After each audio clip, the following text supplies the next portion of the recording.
Oficialmente el fútbol ha terminado en Inglaterra e inevitablemente tenemos que hablar del Arsenal, muchachos. Un equipo que estuvo líder de la Premier casi todo el año, pero que progresivamente fue decayendo al punto en el que el Manchester City terminó siendo el campeón.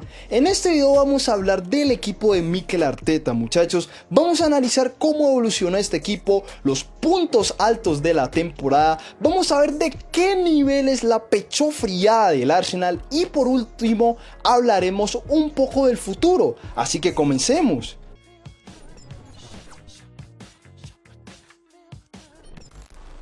Durante temporadas, el Arsenal venía siendo un equipo que directamente había perdido la identidad. Muchos de sus aficionados habían perdido esa conexión con los Gunners y en una dimensión doméstica, el Arsenal no era ni siquiera tenido en cuenta como un posible candidato a ganar títulos. Sumémosle además una inestable gestión administrativa desde los despachos y un evidente estancamiento en el desarrollo a futuro para el club. Y luego de un paso insuficiente de Unai Emery en el banquillo, la apuesta de Mikel Arteta fue muy arriesgada, muchachos. No tenía experiencia como entrenador, pero sí tenía algunos conceptos adquiridos de la mano de Pep Guardiola en el Manchester City. Aún así no convencía del todo con 2 octavas posiciones consecutivas y no sé si por suerte o por confianza la directiva siguió confiando en Mikel y para su tercera temporada con el Arsenal quedó quinto. Y ya para el inicio de esta temporada que acaba de terminar, la directiva le dio aún más control al entrenador en la gestión deportiva, siendo así una de las claves del éxito de este año. Arteta tuvo mucho que ver con varios de los jugadores que se trajeron a lo largo de esta temporada, pasando de tener un equipo con jugadores algo pasado en años a contar con futbolistas con otro aire, tan jóvenes que junto con el Southampton el Arsenal tenía el promedio de edad más bajo de toda la Premier con 24.7%.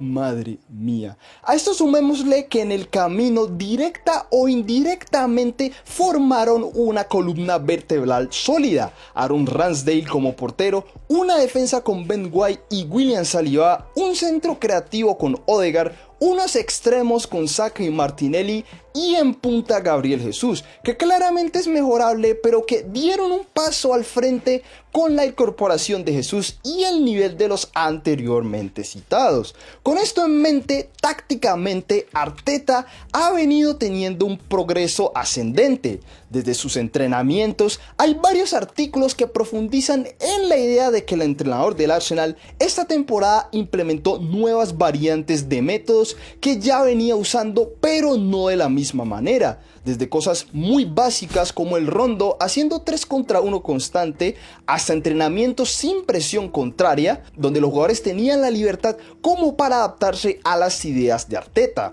Suenan como cosas simples, muchachos, pero ya veremos que tuvieron bastante influencia.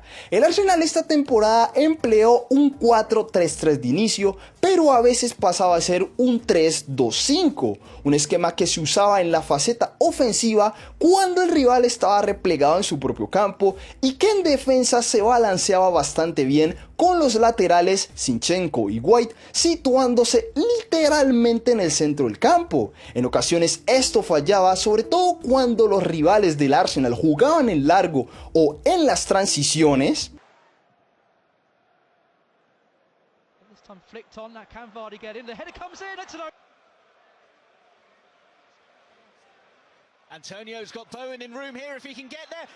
O habían veces donde el Arsenal se complicaba en salida.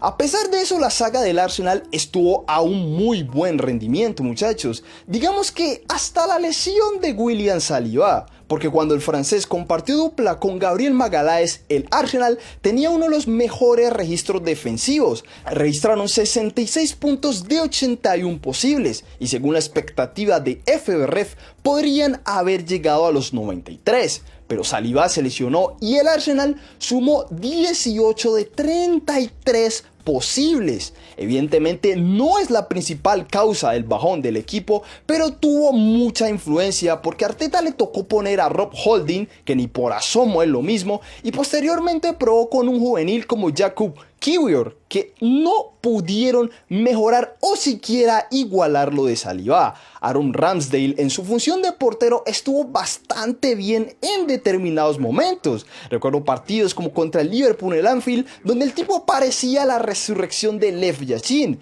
y actuaciones como estas lo convirtieron en el quinto portero con mayor porcentaje de paradas, el 10º en paradas totales, y el Arsenal como uno de los equipos que menos goles recibió. Los laterales Zinchenko y Ben White también estuvieron sobresalientes. Ahora hablando del centro del campo, tuvo un nuevo aire con Granit Xhaka como el eje principal. Vaya temporada del suizo, muchachos. Le dio un balance al Arsenal junto a Thomas Partey, que no solo de lo defensivo sino en lo ofensivo aportó bastante en la verticalidad de un equipo que quería tener siempre el balón. Tengamos en cuenta que el Arsenal fue el cuarto equipo con más posesión promedio de la Premier, y en cuanto a precisión promediada de pases, el Arsenal registró un 83.2%, que si lo comparamos con temporadas previas ha mejorado bastante. Y aquí es donde digo, lo de los entrenamientos tuvieron algo que ver, porque para mantener estos números sí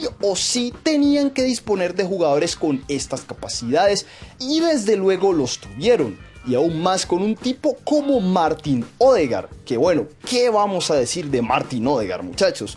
Un jugador que parecía que iba a ser una promesa que nunca explotaría. Esa sesión con los Gunners en 2021 repuntó de nuevo su carrera, y el inicio de Odegaard en esta temporada sencillamente fue de locos. Antes de ir al Mundial, lideraba la Premier con pases claves y asistencias, y si bien no cerró la temporada al mismo nivel con el que la inició, promedió 80.3% en efectividad de pases por partido, 4.7 acciones de creación de tiro y 7.74 pases progresivos cada 90 minutos.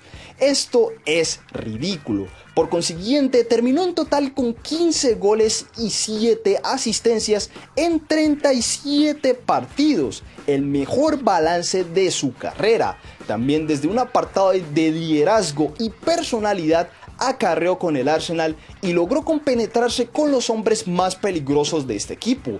Sus extremos, tanto Saka como Martinelli, eran las principales amenazas de los rivales del Arsenal, ambos con mucho desborde, ambos con mucha influencia en el juego y ambos mostrando un nivel altísimo. No por nada fueron los goleadores del equipo, y estos jugadores, desde que Arteta les ha dado más confianza, han cumplido con creces por igual.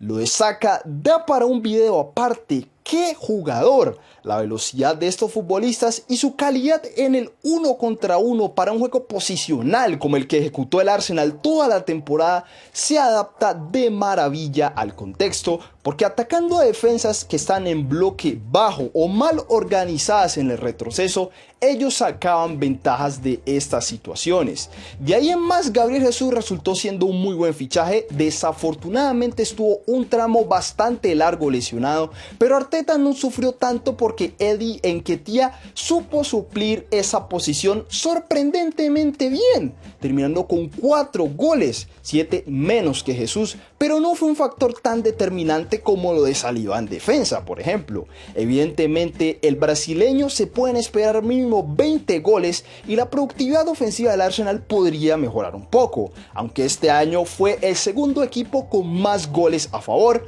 por lo que nada de qué preocuparse. Ahora bien, cuando se confeccionó esta plantilla, el objetivo no era ni por lejos conseguir el título de liga. Las aspiraciones iban más bien por intentar clasificarse a Champions y seguir desarrollando a los futbolistas, pero las circunstancias por X o por Y se alinearon para que fuera posible ganar el título. O sea, registraron 50 puntos en sus primeros 19 partidos. Madre mía. De hecho, es el mejor inicio en la historia para el Arsenal. Y si a eso sumamos victorias en extremis en partidos durísimos donde lo normal es que perdieran, parecía que la cosa era más real de lo que todos pudimos imaginar en un inicio. O sea, estuvieron 248 días siendo líderes y viendo que los otros equipos estaban en un estado de forma muy irregular, todo era posible, pero no se dio. El Arsenal perdió 15 puntazos en sus últimos 9 partidos,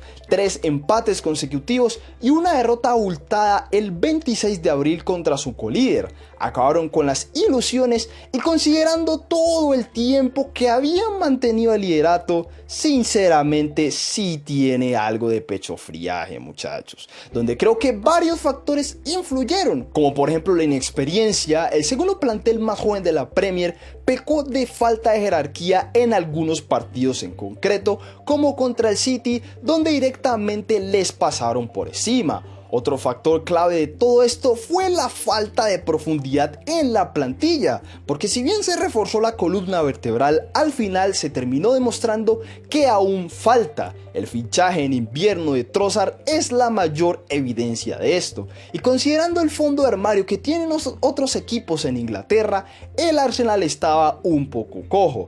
De ahí en más, otro factor pudo haber sido la mentalidad, en el sentido de que los jugadores sí se relajaron un poco y cuando pudieron sentenciar la liga, lo sentenciaron pero a ellos. Pero aún así no es ni en chiste una mala temporada. Creo que un fan del Arsenal debe estar orgulloso de esta temporada a pesar del mal sabor de boca. Pero el ambiente en el Emirates, después de mucho sufrimiento y malos años, volvió a ser de esperanza. De cara a la siguiente temporada veo que hay 3 escenarios: o se mejora lo de la temporada anterior, ganando la Premier, se mantiene el nivel clasificándose a Champions nuevamente, o se retrocede haciendo una mala temporada donde, no sé, terminan en Conference League, por ejemplo. Todo pareciera indicar que este equipo no puede nada más que mejorar. Pero si los directivos y Arteta quieren evitar una catástrofe, definitivamente hay que reforzar a la plantilla. El 11 titular está muy bien, aunque la baja de Granit Xhaka es durísima y para ese puesto es innegable pensar en Declan Rice. O sea, no hay mejor jugador para ese rol que el centrocampista del West Ham en este momento. En lo que respecta al banquillo, debe traerse jugadores de más peso, porque Fabio Vieira apenas tuvo minutos. Reiss Nelson marcó un gol épico una vez, pero no creo que sea el hombre 12 ideal. Jorginho resultó siendo un fichaje más que interesante y Leandro Trossard es el estilo de jugador que debería ficharse este Arsenal, en mi opinión. Si me preguntan a mí, creo que el Arsenal no ganará la Premier el año que viene porque aún le falta más experiencia a la plantilla a día de hoy, pero sí los veo volviendo a meterse mínimo a puestos de Champions League. Anulen mufa, hinchas del Arsenal.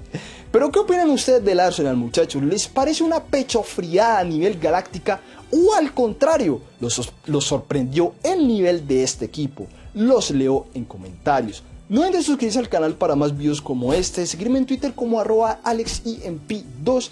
Nada más, soy AlexEMP, nos vemos en la próxima.